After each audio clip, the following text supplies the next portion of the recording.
Thank you very much, Mr. Chairman. Mr. Secretary, thank you for being here before this committee. Thank you for your continued willingness to be in an open dialogue with the Senate and Senate Foreign Relations Committee on these important matters. Press reports suggest that the United States and Saudi Arabia are close to finalizing the bilateral elements of a regional security deal. The Saudis themselves called the existing draft semi-final. So I wanted to ask you a couple questions about the status of these talks to the extent that you can tell us. The first is this: it seems as if the administration has really put their foot on the accelerator to try to get the U.S. Saudi elements of this agreement wrapped up. But our committee's understanding has always been that this would be in the context of an agreement that included Israel, and critically would include real commitments for a Palestinian state. Unfortunately and regrettably, right now, there's not seem to be the willingness or the room inside the Israeli politic to make those commitments. And so my first question is, why the rush to get a deal done with Saudi Arabia when we don't even know the shape of the commitments that Israel may ever be willing to make? And two, why do we have confidence that Saudi Arabia would ever live up to the commitments that it is making? In the national security world, a mutual defense or a security treaty is a sacred trust. This is a country that 4 years ago chopped to pieces an American resident journalist. This is a country that 2 years ago turned its back on us when we asked them to side with us at OPEC Plus and instead chose Russia. And so I'd ask you to answer those two questions. Why the rush, given that we don't really understand the potential for the full agreement to come into effect? And what gives you confidence that Saudi Arabia will live up to any of the commitments it's making? Thank you, Senator. A few things here. First, yes, we have sought to move forward in negotiating the bilateral U.S. Saudi aspects of a normalization agreement between Saudi Arabia and Israel. But even if we were to conclude those agreements, and I believe we actually can conclude them relatively quickly, given all the work that's been done, they could not go forward, and the overall package could not go forward, absent other things that have to happen for normalization to proceed. And in particular, the Saudis have been very clear that would require calm in Gaza, and it would require a credible pathway to a Palestinian state. And it may well be, as you said, that in this moment, Israel is not able or willing to proceed down that pathway. But to the extent that the agreements are finalized in principle between the United States and Saudi Arabia, that in effect calls the question. And Israel will have to decide whether it wants to proceed and take advantage of the opportunity to achieve something that it has sought from its founding, which is normal relations with the countries in its region. And we see the possibilities for the future in that agreement. We saw them starkly, powerfully, on April 13th and April 14th, when Iran engaged in an unprecedented attack, and a direct attack by Iran in Israel. And countries come together, led by the United States, to defend Israel from that attack and defend it very successfully.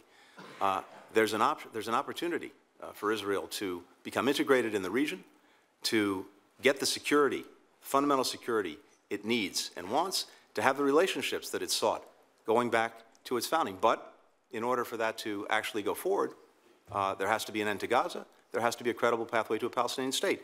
So I think one advantage of completing the work, at least in principle, with the Saudis, is that the question then becomes one that's no longer theoretical or hypothetical, but one that needs to be answered. And we'll see what the answer is. Look, these agreements, like any agreements, whether it's with Saudi Arabia or anyone else, you count on the other party to live up to the agreement, and if they don't, there are consequences, including the agreements being, in effect, abrogated. So I think it's profoundly in Saudi Arabia's interests to fulfill the commitments that they would make in the context of these agreements. And by the way, none of this will go forward before Congress has its say.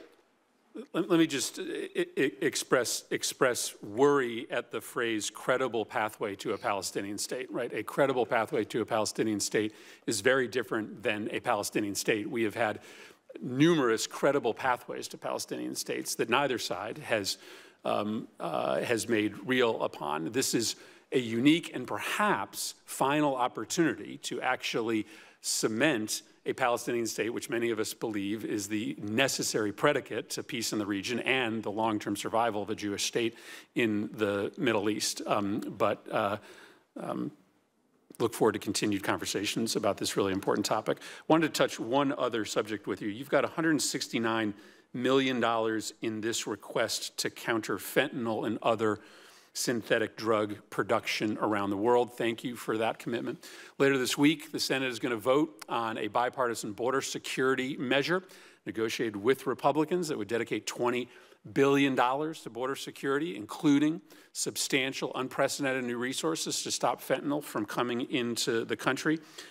This amount that you've requested, the underlying budget, stands on top of the commitments that you secured at the recent summit in San Francisco from the Chinese to do some really important, dramatic things to stop the movement of precursor into Mexico and into the United States. Just in the remaining 30 seconds to a minute, the importance of the achievement at the summit and how that dovetails with the requests that you're making. You've made substantial progress on stopping the flow of fentanyl into the United States. You're to be commended for that, but this money seems critical. First of all, I commend the efforts being made here to dedicate these resources to what is arguably the #1 challenge we face in terms of public health and in terms of the security of the American people. #1 killer of Americans aged 18 to 49, not heart attacks, not car accidents, not guns, fentanyl, a synthetic opioid. So this has to be, and it is for us, a #1 priority. It requires a lot of work at home. It also requires a lot of work around the world, given the global nature of the threat. With regard to China, President Biden achieved important agreements with President Xi when they met at the end of last year outside of San Francisco.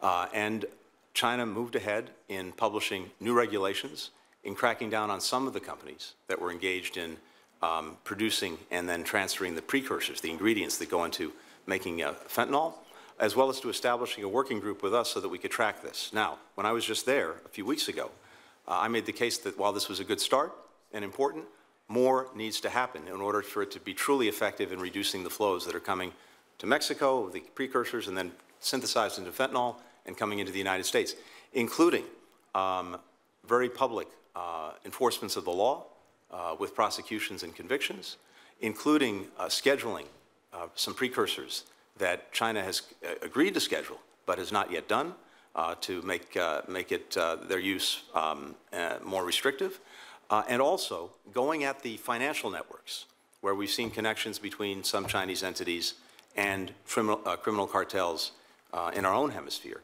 and working from their end to sever those. So we'll be watching to see whether that happens.